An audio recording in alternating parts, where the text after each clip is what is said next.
66장은 이사야서의 마지막 결론입니다. 그 66장 속에는 하나님께서 이사야서 전체를 통해서 우리에게 전하시고자 하는 그 말씀이 함축되어 있습니다. 이 66장에는 대비되는 두 부류가 나와요. 두 부류의 성도들이 등장합니다. 흥미로운 게 뭐냐면 이 두 부류가 믿는 자와 이방인을 말하는 게 아니고 다 이스라엘 백성들을 말합니다. 이스라엘 백성들 안에서의 두 부류를 말해요. 한 부류를 향해서는 강력한 심판을 선포하시고 한 부류를 향해서는 위로의 말씀을 전달하십니다. 근데 그 심판의 수위가 굉장히 높습니다. 오늘 읽은 본문의 15절을 보면 하나님의 노여움을 나타내시고 그 맹렬한 불과 화염으로 책망하실 것이다 라고 말씀하시고 칼로 심판을 내리십니다. 하나님께 죽임을 당하게 된다. 심판의 수위가 조금 높습니다. 그래서 다른 한 부류는 어머니가 자식을 위로한 같이 위로를 받고 돌보심을 받고 그들에게 평강과 위로와 영광이 있을 것이고 새하늘과 새 땅의 응답이 있을 것이다. 완전 극단적인 대비되는 두 부류가 나오는 거죠. 그리고 이 60장 전체에는 이 두 부류에 대한 아주 구체적인 내용이 나옵니다. 어떤 사람에게는 심판의 말씀이 있음에도 불구하고 위로와 소망으로 들리는 사람이 있습니다. 그런데 반대로 이 말씀이 불편하게 들리는 사람, 그냥 이 말씀은 외면하고 싶고 그냥 지나쳐버리고 싶은 사람이 있는데 그 사람에 대해서 먼저 기록을 하고 있습니다. 66장 3절부터 보니까 소를 잡아 드리는 것, 이건 제사를 말하거든요. 예배를 말합니다. 근데 그 소를 잡아 드리는 것이 살인함과 다름이 없이 하고 어린 양으로 제사 드리는 것은 개의 목을 꺾음과 다름이 없이 하며 드리는 예물은 돼지의 피와 다름이 없이 하고 분향하는 것은 우상을 찬송함과 다름이 없이 행하는 그들. 그러니까 이들이 예배를 안 드리는 자들이 아니라는 거예요. 예배를 드리는 자들이라는 겁니다. 그런데 뭐가 문제라는 겁니까? 살인자와 같이 소를 잡는다. 그것은 무엇을 말하는가 하면 예배를 드리는 자의 상태를 말하는 거잖아요. 예배를 드리는 자의 마음의 문제를 말씀하시는 겁니다. 마태복음 12장 8절에 예수님께서 이렇게 말씀하셨습니다. 이 백성들이 입술로는 나를 공경하는데 마음은 내게서 멀도다. 자꾸 마음의 부분을 얘기하십니다. 또 이들은 하나님이 기뻐하시지 않는 일을 하면서도 죄책감을 느끼지 않습니다. 4절 보니까 마지막 부분에 보니까 이렇게 기록되어 있습니다. 그들이 듣지 않고 오직 나의 목전에서 악을 행하며 내가 기뻐하지 아니하는 것을 택하였음이라.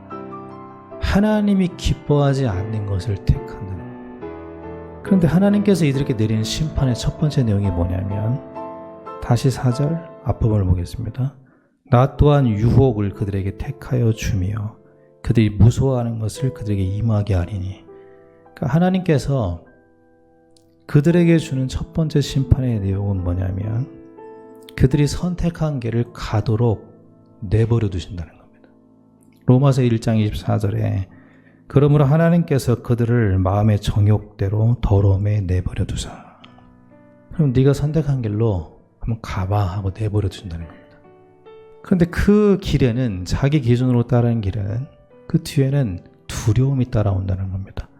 그런데 이들의 특징이 한 가지가 더 있는데 17절로 넘어가서 한번 보겠습니다. 이들의 특징은 이런 특징이 있습니다. 그들은 스스로 거룩하게 구별하며 스스로 정결하게 하고 동산에 들어간다.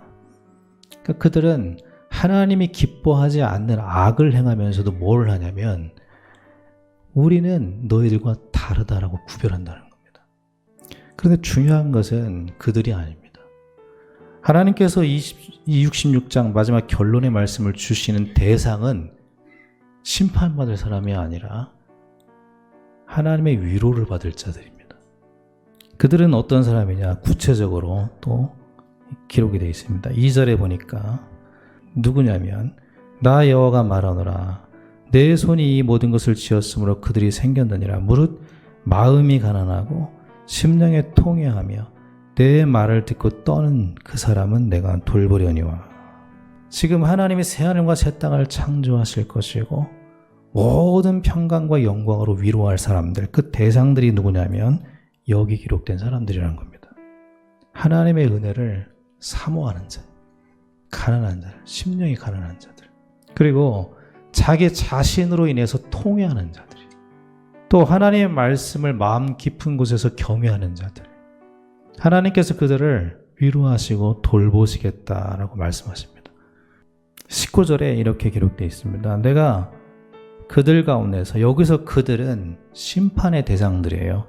그들 가운데서 징조를 세워서 그들 가운데서 도피한 자를 이라고 말씀합니다. 그러니까 지금 심판받을 자들, 지금 심판받을 자들에 대한 얘기가 쭉 나오면서 이어지는 겁니다. 심판받을 자들 가운데서 도피한 자들, 그들을 통해서 나의 영광을 문나라에 전파하겠다. 여러분, 여기 도피한 자들, 이 도피라는 말은 도망했다라는 말이 아니에요. 벗어났다라는 말입니다. 근데 이 도피라는 단어는 하나님의 개입이 들어가 있는 단어입니다. 쉽게 말하면 하나님께서 건져내신 자들이라는 의미가 들어있습니다.